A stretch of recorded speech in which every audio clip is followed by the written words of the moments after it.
All right, Chris, thank you very much. Breaking news tonight, a suspect is in custody following a triple shooting at a home in Greenville County. It left 2 people dead and another injured. Carlos Flores has been following this story. He joins us in Fountain Inn with the latest. Carlos. Nigel Carroll, deputies say they've arrested 45-year-old Patrick Piott. They say he and one of the victims were familiar with each other. The call came in just after 3:30 Friday afternoon. Greenville County deputies were called to a house on Ivy Woods Court. Inside, 2 dead from gunshot wounds. A woman was found on the front yard, also shot. Her condition is unknown. I'm kind of shocked.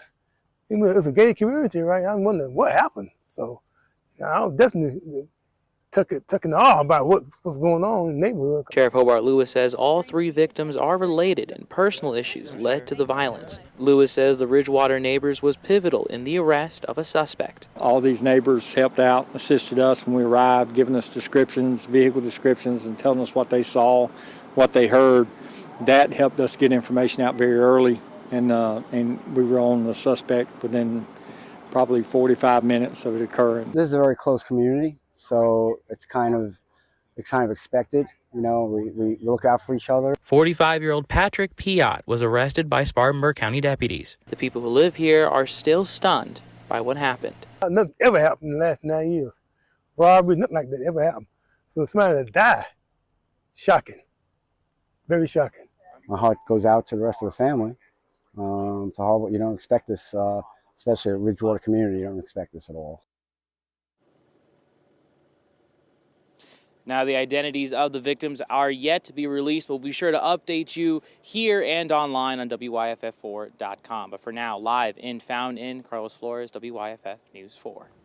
Carlos, thank you. The U.S. military is investigating after President Biden ordered a military fighter jet to shoot down an unknown object flying off the coast of Alaska. Officials say the object was about 40,000 feet in the air and it posed a reasonable threat to the safety of civilian flights. They say the object is about the size of a small car.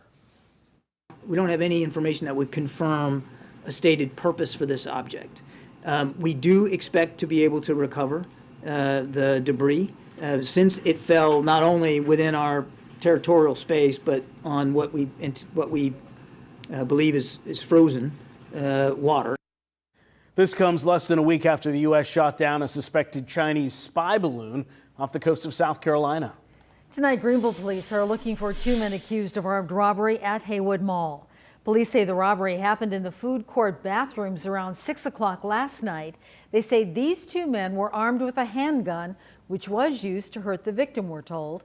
Police say the suspects got rid of the coats they were wearing. Those coats are now evidence. Anyone with information is asked to call Crime Stoppers at 864-23-CRIME. Spartanburg County deputies are investigating a shooting that happened on Heath Lane this evening. Deputies say 1 person was shot but is expected to be okay. No word on any arrests. Week 3 in the trial of Alec Murdaugh wrapped up today. He's accused of killing his wife and son in June of 2021. We heard today from the family's housekeeper. Blanca Simpson said she cleaned, cooked, and did laundry for the family. She testified that Murdaugh asked her to clean up the house the morning after the murders, quote, the way Maggie would have liked it. She went inside and recalled some strange things. She also testified that leading up to the murders, Maggie had been anxious about the boat accident case. What was she anxious about? She said she knew the amount of money that they were asking, but she felt that Alec was not being truthful to her with regard to what exactly was going on with that lawsuit. She said, he doesn't tell me everything. Today, the defense asked for a mistrial, but Judge Clifton Newman denied that motion. To Georgia now, a man deputies call the aggressor in a road rage incident shot himself after pointing a gun at 2 men.